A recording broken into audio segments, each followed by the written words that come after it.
8h41, la revue de presse d'Europe 1, Olivier Delagarde. Une dure semaine commence pour Gabriel Attal. Ah oui, il espérait un état de grâce, on lui annonce un état de siège. Même pas le temps de prononcer son discours de politique générale que Gabriel Attal voit déjà les agriculteurs menacés de bloquer Paris, commente malicieusement Les Échos.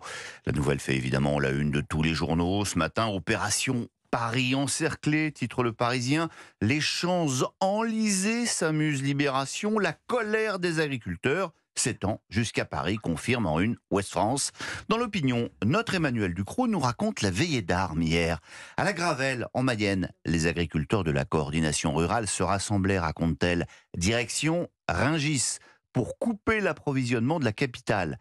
À la vitesse des tracteurs, mais de façon déterminée, on a préparé les citernes de gasoil, l'assistance mécanique, le remorquage en cas de problème et une semaine de victuailles, précise la présidente du syndicat contestataire. Et ne rigolez pas, dans le Figaro, Éric de la Chênaie nous rappelle l'importance stratégique de l'endroit. Rungis, c'est le premier marché de gros d'Europe. 1220 entreprises alimentaires qui réalisent un chiffre d'affaires de 10 milliards. Ça, c'est le constat. Mais la bonne question, c'est dans Le Parisien, Marie-Anne Guéraud et Marion Sillon qui la posent. Laquelle, justement, Olivier ? Paris peut-il manquer de nourriture, Dimitri ? Alors officiellement, du côté de la société de gestion de Rungis, on affiche sa sérénité, mais le président du syndicat de la volaille, lui, fait beaucoup moins le malin. Le turnover, c'est 24 heures, explique-t-il. Après, il reste du stock pour tenir un jour ou deux.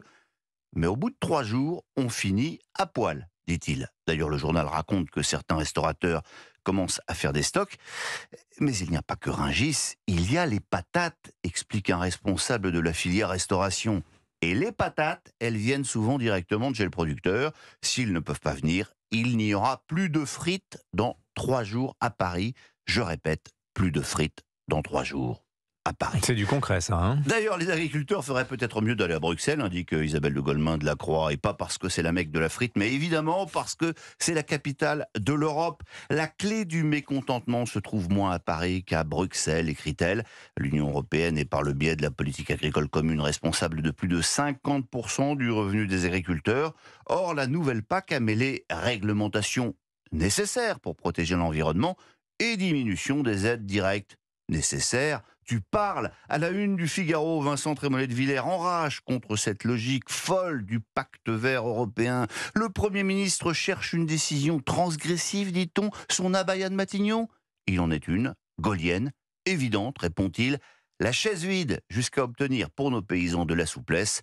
Ce n'est pas aux paysans que Gabriel doit dire que l'agriculture française est au-dessus de tout, mais à Bruxelles. Alors, il n'y a pas que les agriculteurs à la une des journaux ce matin. Et non, nos paysans doivent aussi faire une petite place aux handballeurs et même toute la place à la une de l'équipe qui célèbre le triomphe de la bande à Karabatic. Encore et encore, titre le journal, qui ne se lasse pas des succès français en handball. Il paraît que la France n'est pas un pays de sport, rigole Guillaume de Goulet dans son édito. Eh bien, elle est au moins un très grand de sport collectif dans chaque discipline majeure.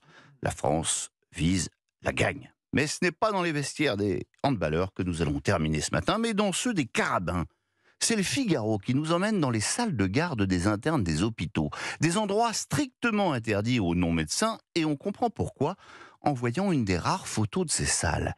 Sur les murs, des fresques lubriques où sont célébrées la chair ferme de Saint-Amour, les entrechachas de créatures lascives, c'est au mieux érotique, c'est souvent franchement porno, c'est en tout cas insupportable pour les féministes, et pourtant c'est du patrimoine, souligne Claire Baumlard, qui donne la parole à ces médecins qui veulent les sauver. En fait, la tradition de ces salles remonte au 19e siècle. Elles sont censées offrir aux internes un havre de paix autant qu'un exutoire. Les étudiants y font le règlement.